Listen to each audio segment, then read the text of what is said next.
Hello and welcome to Conversations in Sustainability, your regular bite-sized breakdown of the biggest environmental issues affecting Australia. I'm your host, Alice Johnson. A quick disclaimer for any fossil fuel listeners who might have stumbled across the show, better tune out now or maybe take some notes. Today we're talking greenwashing. For communicators, it was undoubtedly the hype word of 2023. The ACCC's greenwashing guidance to business, released first in draft form in July and a complete version in December 2023, has set a new, clear and somewhat stringent standard for how organisations talk about sustainability. It was swiftly followed by a series of high-profile public crackdowns. It's inspired countless editorial inches, LinkedIn debates and panel discussions, and also given birth to a host of spin-off issues: woke washing, sport washing, blue washing, and the sinister silent counterpart of green hushing. Meanwhile, groups like Comms Declare, of which Green Horizon are proud members, are using this momentum to call out hypocrisy in Adland and even taking on much-loved household brands like MasterChef for their paid collaborations with Big Gas. But now the conversation has turned to solutions, practical strategies to help reboot the communications toolkit for a new hypervigilant landscape. And one of those key solutions is third-party accreditation. To help me unpack this topic, I'm delighted to welcome, after a rather lengthy introduction, today's guest, Kendall Benton-Collins, Strategic Communications Manager for GECA. GECA Ecolabel is Australia's only independent, not-for-profit, multi-sector sustainability and environmental certification program. In her role, Kendall is passionate about using creativity and behaviour change science to amplify GECA's work to create a sustainable future for people and planet. Welcome, Kendall. Thank you so much for having me. Let's start with the basics. I've given a brief overview of what GECA does, but in your own words, can you tell us what you guys do, when you're established, what sort of industries you partner with? Absolutely. So we're a tiny but mighty purpose-driven not-for-profit. Our vision is a sustainable future for people and the planet. What we do is really embrace the complexity of sustainability so that other people don't have to, and help to making good choices around selecting products and services, or making products and services easier. So we were founded in 2000, and previously we were called Good Environmental Choice Australia, but we've moved to GECA because we do more than environment now. We have that human health, the social aspects, so just like GECA now. And ever since the beginning, we've been very focused on the built environment, so that really does inform a lot of our standards, but we're moving now beyond B2B to B2C. So we do have a really interesting variety of standards with our Ecolabel program, which was actually the first of its kind in Australia, and the first to be recognised by the Green Building Council of Australia and their Green Star rating. Yep. We're also really proud to be the only Australian member of the Global Ecolabelling Network. Okay, what's that, out of interest? So that's an international network of the world's leading life cycle ecolabels. And the definition of a life cycle ecolabel is that it adheres to the ISO 14024, which sets out global best practice in ecolabelling. So there's about 37 members of GEN. And we're the only one in Australia. So flying the flag for Australia. Absolutely. Fantastic. Yes. And it's also another way that we like to differentiate ourselves in terms of that continuous improvement, but also oversight, because you do have to be reviewed to qualify for membership. Yep. So it's kind of like an accreditation of ourselves. Great. Yeah. Very good. So what kind of industries do you typically partner with? Is there a bit of a weight towards particular sectors, or is it across the board, or? So even though we started off very much aligned with the built environment, we're very much working with healthcare industry, hospitality, public procurement, so government, education, but also individual shoppers. So it really is almost everybody. And they're like such distinct industries with such unique challenges. Like our work with packaging, we know healthcare has got such challenges around single use, whereas built environment, I mentioned, has its own set of challenges, Completely different complexities. Yeah, absolutely. And that's part of that whole embracing the complexity. We break down our standards to align with that specific industry, that specific product or service. So they really are very different and require different criteria. Yeah, great. Yeah. So noting that it's probably going to be a bit different for every business, what does certification in a typical sort of setting look like? So what happens is you will come to us and have a chat with the team, because it's not always obvious which will be the best standard for you. Sometimes it is, sometimes it isn't. So meet with the team and they'll identify really what is going to work for your product or your service. Then you can request a quote for free as well. So really important aspect of what we do is that the actual assessing of your product against the criteria that we have developed is done independently. So we don't do the assessment. So you get a quote from an external assurance provider. So we have 3 for people to choose from. So you'll get a quote from all 3 and it's up to you to choose whoever you want to go with. Okay. Once you've accepted that quote, you have your assessment. So that means that you've got the standard and that outlines how to prove that your product or service meets our benchmark. And then it also details all the evidence that you need to provide. So some of that is desktop, so that might be different reports and things like that, but it will also include an on-site assessment to get some eyeballs on how your product or your service is conducted. I know from a lot of the work we do with businesses that are looking at their scope emissions, particularly around scope 3, data is a huge challenge, particularly for smaller businesses. Is that something you tend to come up against? Do businesses struggle to find the data that they need to meet these standards? The really important part of our standard development is that when we develop the standard in the first place, we don't just do that internally. We have a technical advisory group and a standards committee, and we also have public comment. So that's really about making sure that not only is it meeting, the top, in sustainability benchmark, but it's also possible, because it would be quite easy to set the bar so high that no one in Australia could possibly do that. So which is not, it's not going to make any positive impact there. So it is possible, and for people to provide evidence, these are things that they should be able to give to GECA. It doesn't mean that, everyone can meet it, but the actual documentation and evidence that we ask for should not be too difficult for them to access. Got it. So it sounds like quite a rigorous process, but I'm assuming it delivers big rewards. What's the why for business in eco-labelling? There's so many, which is great because different businesses come with different motivations as well. So there's something for everybody. Every C-suite can kind of be happy. Okay. There's the one that won't be a surprise to anyone is that demonstrating that leadership in your marketplace, and then you'll have a marketing, advantage over your competition who aren't, going that extra mile. But also it can help you future-proof your supply chains because you're aligning with best practice. And that also can mean aligning with new legislation that may be coming down the line.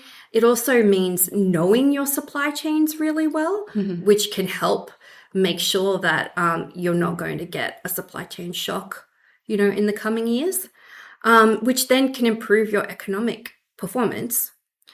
There's also the ability to show that you're not greenwashing because you have very rigorous evidence and you have GECA to help you communicate that in the best possible way, which obviously can be very attractive for your customers as well as your staff. And then there's, particularly in the built environment, there's much better chance of being selected for a big public procurement tender or, for example, a big green building project, because by certifying with us, we get a lot of points in different green building schemes and things like that. Yeah. And then also, the more you know about your product and service, and you will learn a lot through certification, the better you're able to manage continuous improvement. We've had a lot of licensees go through certification and actually, no, they didn't meet it the first time, but now they know how. They've changed their formulas, made their product better, and come back and certified. Plenty in there. Yeah. I'm intrigued about the becoming a leader point you mentioned. Yes. I think 5 years ago we were talking about sustainability as this USP, this unique proposition, the thing that sets you apart from your competitors. Do you still think that's the case, or do you think we've moved on a little bit now in that sustainability is like a must-have, a hygiene factor for business? Do you think there's still enough of a competitive advantage for being a sustainability-focused business? Yes, we've definitely moved on from it just being a bonus feature, where it actually really just needs to be core to what you do. And even though we focus on product and service, it also needs to be core as an organizational whole. Yep. And I think any business that's not really embracing that is starting to be left behind and will continue to be left behind. But what we're hoping is it's going to go, in the past it was an add-on. Now we're having it as a core feature. What we actually want in the future is for it to be the baseline. It's just the business as usual baseline. Everyone has to meet this at least. And anything regenerative on top of that is how you differentiate yourself. Yep. So that's where we're hoping that we're going. Yeah. Very interesting. So you mentioned the need to make things easy for customers, for the end consumers. So looking at that, behavioral science best practice, we know that is like the golden goose. It is the thing that really makes or breaks whether a lot of sustainability initiatives get adopted. How important is this GECA's ease factor in helping consumers do the right thing, make better choices? It's critical, and it's an ease factor for the purchasers, and it's also an ease factor for architects and designers who have to recommend products, and for the people making and selling the products.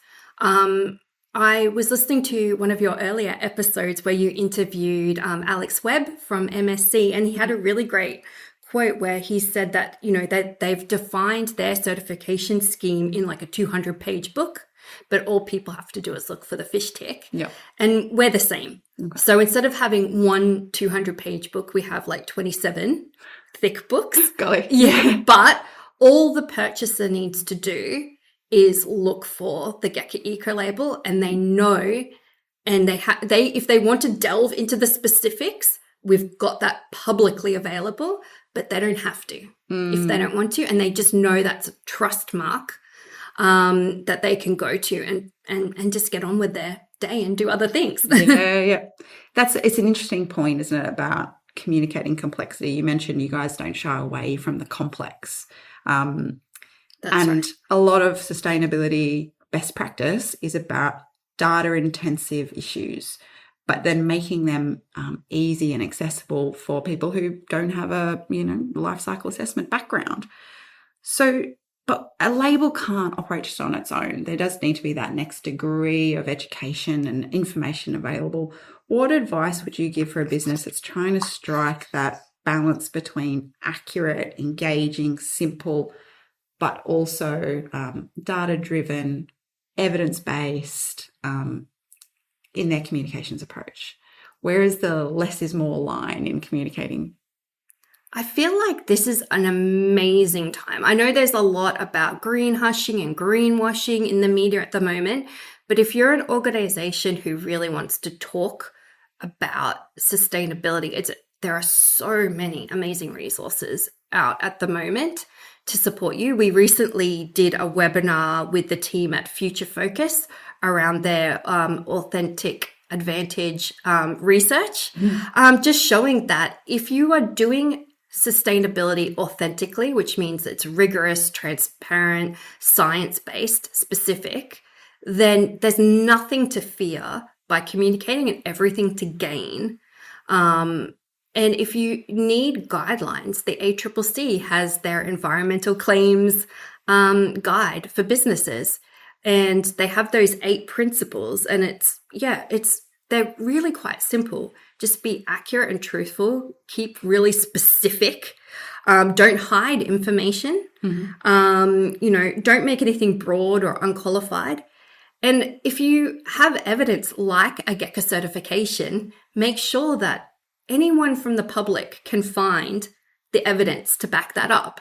It shouldn't be hard. It shouldn't be a little asterisk down the bottom. You should be able to click through to the GECA website, for example, and see their certificate. I think transparency and public availability will stand you in good stead, even if sometimes it means that you can't be as grandiose in your claims as maybe your marketing team would like you to be. It will go a lot further with your customers. Yeah, I've been reading a lot about that it's a time for more modest marketing, and the old school time of spin and fake it till you make it. It just doesn't cut it anymore. It's much more of a time about radical authenticity and transparency. Absolutely. And it's not even a case of it's not working as well. It's actually working to your detriment. You can actually be losing customers. It can be very damaging to your brand and brand loyalty, but also you might find yourself in ACCC's sites and end up in court, which nobody wants, because most greenwashing isn't intentional. A lot of it is lack of understanding. But now you don't have any excuse because there's some really great guides to help you. Absolutely. So just jumping back to the life cycle consideration. So this is a big topic that we tend to assume consumers find too complicated. Like your classic marketing approach is to talk about a single issue. But why is the more holistic perspective important? And you mentioned you could take into account social issues as well, health. Talk us through the life cycle approach, because that's quite unique for GECA compared to other certification programs. That's right. Alice, you have hit on my favorite topic, which is being holistic, because as human beings, we really like to compartmentalize things because, you put it in bite-sized chunks. It's just easier to fit in our brain. But that is not how nature works. That is not how global supply chains work. We often say at GECA, there's no such thing as sustainability if the human rights of people are not taken care of. But you could say that about, any factor. So our life cycle eco label looks at environmental impacts, social impacts. So that's workers' rights, gender equality, modern slavery. But we also look at human health. And it's not just the health of the end user, but the people making a product as well. And then quality as well, because sometimes you can have something that's super eco and it will fall apart, and that's not beneficial. So I don't really understand how something can be sustainable if it doesn't cover all of those things. It would be the equivalent of having some amazing recycled fabric jeans that use a chemical that gives like lung disease to the workers. Like it just doesn't add up. 100%. So that's why a life cycle eco label like GECA's feels it really important to look at every hotspot across a product or service's whole life. So that's from raw materials are extracted until the end of life or the start of new life. Otherwise, you will be burden shifting. So you will be actually siloed, for example, when people think, okay, this is a low carbon product and that's all they care about, you could actually be causing, a human rights issue along the supply chain through that product if you're not looking at everything or chemicals of concern. Interesting debate playing out in the EV world, obviously, at the moment with the minerals. Yeah, the consideration about batteries, but also a lot of the sort of misinformation coming against the EV market is that they're more carbon intensive to manufacture, which obviously isn't taking into account the whole life cycle of the car, how it, compared to an ICE car, is radically less carbon intensive over its life. But anyway. Fantastic. So trust, it's at an all-time low for consumers. Research continually tells us that consumers don't trust businesses, they don't trust the government, they sort of trust scientists. And misinformation and disinformation are playing a huge part in that. What advice would you give to businesses that are grappling with this all-important conversation? How do you gain and keep trust and social license when you're talking to customers? I definitely think, as I mentioned before, following the ACCC's guidelines in general will hold you in good stead. And then using a third-party certification to have independent evidence that what you're doing is the right thing, or at least is accurate of what you're claiming. GECA is part of a group called the Trusted Labels Group. So that includes Australian Certified Organic, FSC, ASC, and MSC. And we really try to educate businesses and consumers around the power of third-party verified. And that's where the claim is assessed against science-based evidence by an independent party. And whenever that's possible, that will provide you as the business with the information that you are doing what you think you're doing, and then also provide that confidence to your customers and the broader market. But if you, like, a really easy rule of thumb is there's two main families of third-party verified bodies, peak bodies. So one I've already mentioned is the Global Eco-Labeling Network. Mm-hmm. So you can, if you see a label, jump on the website and see if they're listed there, because you know that they've met rigorous peer assessment. And there's also iSeal. For example, MSC belongs to iSeal. So you can have a look on their website and see if they belong there. And that's a really quick and easy way to make sure that the label you're looking at is credible. It doesn't mean that labels that aren't on those websites are greenwashing. It just means that if you can't find more information about it easily, then that can be a red flag. Mm-hmm. It should be easy to find out. Yeah. Fantastic. So I think it's always good to keep things practical. Have you got any good examples, someone, an organisation perhaps that really exemplifies doing the right thing in this space that you could share with us? I absolutely do. I've got two examples from very different industries. So InfraBuild, they are a big player in the steel sector. Mm-hmm. They were actually the very first company to come on board and certify against our new steel and steel products standard. And their InfraBuild's manager of sustainability insight is constantly championing their certification. It's amazing. They've met 44 science-based criteria across the whole life cycle of their steel. And steel is a huge emitter of carbon worldwide. So any work to lower their emissions, the embodied carbon, but also going beyond that and looking at all that human health, circularity, social impacts, I think is a huge deal. And they've recently added more products.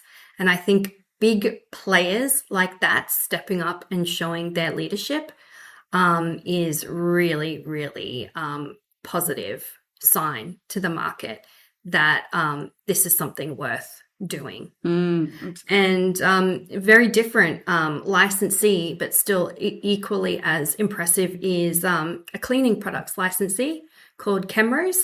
So they have cleaning and personal care products, and they're our first Indigenous owned and managed organization. And they actually, their general manager, Jeff Simpson, said that they chose GECA certification because it's the best framework that aligns with their cultural values of looking after country, which to me couldn't be a bigger compliment than that.